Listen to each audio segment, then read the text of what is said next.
তো আজকে আমরা যাচ্ছি শরৎচন্দ্রের বাড়ি। তো এখন আমরা আছি পাউড়িয়া স্টেশনে, ট্রেন চলে এসেছে, আমরা ট্রেনে উঠে পড়বো। ট্রেন ছেড়ে দিয়েছে। এটা হচ্ছে আমাদের বাগনান যাওয়ার আগে মোচডাঙ্গা বীচ পড়ে। মোচডাঙ্গার বীচ দেখো বন্ধুরা কি সুন্দর। তো এরকম অনেক অপরূপ সুন্দর দৃশ্য আপনারা দেখতে পারবেন ট্রেনে করে গেলে, কারণ হাওড়ার দিকের থেকে এদিকের দৃশ্যগুলো অনেক সুন্দর থাকে। বন্ধুরা আমরা চলে এসেছি শরৎচন্দ্রের বাড়িতে, কিন্তু একটু তাড়াতাড়ি চলে এসেছি। শরৎচন্দ্রের বাড়ি এখন বন্ধ আছে, তাই আমরা একটু নদীর ধারের দিকে ঘুরতে যাচ্ছি। তো ওখান থেকে টাইম কেটে গেলে শরৎচন্দ্রের বাড়ি আবার খুলবে 3:30-র পরে। তো তারপরে এসে আমরা আবার ভেতরে ঢুকবো।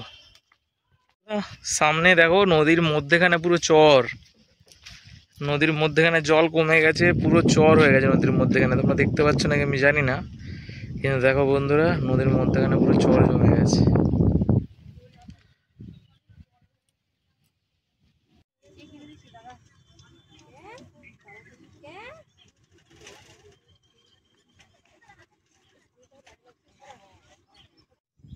তো বন্ধুরা তোমরা যদি শরৎচন্দ্রের বাড়িতে আসো, তো তাহলে শরৎচন্দ্রের বাড়ির পাশের ওই রাস্তা দিয়ে নদীর পাড়ে আসার রাস্তা আছে, এখানে পিকনিক স্পট আছে। তোমরা এখানে এসে পিকনিকও করতে পারো, তোমাদের খুব ভালো লাগবে জায়গাটা, কারণ এখানে খুব ঠান্ডা, খুব মনোরম পরিবেশ।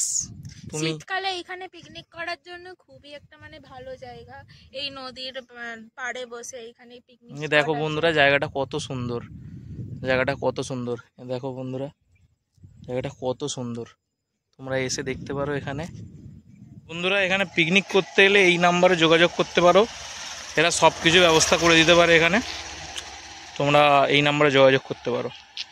তো বন্ধুরা গেট খুলে দিয়েছে, তো আমরা ভেতরে যাচ্ছি। সে আগেই চলে গেছে ভেতরে, তো আমরা যাচ্ছি, দেখতে থাকো। খুবই সুন্দর জায়গা এটা। নিজ ম্যাডাম এখানে পোজ দিচ্ছে, ঘামে সারাদিন, দুপুরে তার মাথা খারাপ হয়ে গেছে।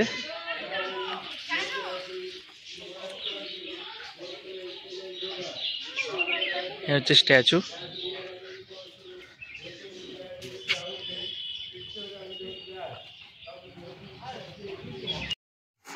তো এটা হচ্ছে সাহিত্যিক শরৎচন্দ্রের বাড়ি। তো পুরো একটি গ্রাম্য পরিবেশে কি সুন্দর একটি বাড়ি, পুরো গ্রামের আদলে তৈরি করা বাড়িটি। আর এটা হচ্ছে বাড়ির ভেতরে রুম, এখানে সব শহীদ বিপ্লবীরা মিটিং করতো। এটা শরৎচন্দ্রের যেগুলো বইগুলো পড়তো সেটা। আর ওটা হচ্ছে 100 বছর পুরনো ঘড়ি, ওখানে একদিন দম দিলে 7 দিন চলে। এটা বাড়ির পিছনের জায়গা। কি সুন্দর দেখো বন্ধুরা। এটা হচ্ছে বাড়ির ওপরের দালান, এখান থেকে খুব সুন্দর একটি দৃশ্য তোমরা দেখতে পাবে। উপরে উঠলে বেশিরভাগ মানুষজন এসেই ওপরেই আড্ডা মারে। উপরের রুমগুলির ভেতরে নানা রকম সব পুরনো যুগের জিনিসপত্র রাখা আছে, তোমরা এলে দেখতে পারো। এখান থেকে রূপনারায়ণ নদীটিও দেখা যায়, এটা হচ্ছে বাঁ দিকটা। তো আমরা ওটাই দেখছিলাম, উনিও ওটাই দেখছেন। আমরা হেঁটে হেঁটে এবার পিছনের দিকে যাচ্ছি।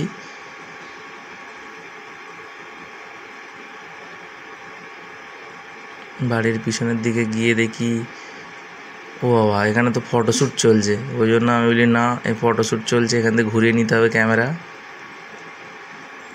তো বিকাল হয়ে গেছে, দেখো কি সুন্দর লাগছে এখানকার জায়গাটা। বন্ধুরা ওই যে পিছনে আমাদের শরৎচন্দ্রের বাড়ি। তো আমাদের ঘোরা কমপ্লিট। তো যারা ভিডিওটিকে ফেসবুক থেকে দেখছে তারা ফেসবুক পেজকে, এবং যারা ইউটিউব থেকে দেখছে তারা ইউটিউব চ্যানেলকে একটু সাবস্ক্রাইব করে দিও। তো চলো দেখা হচ্ছে আবার নেক্সট ব্লগে। Tata bye.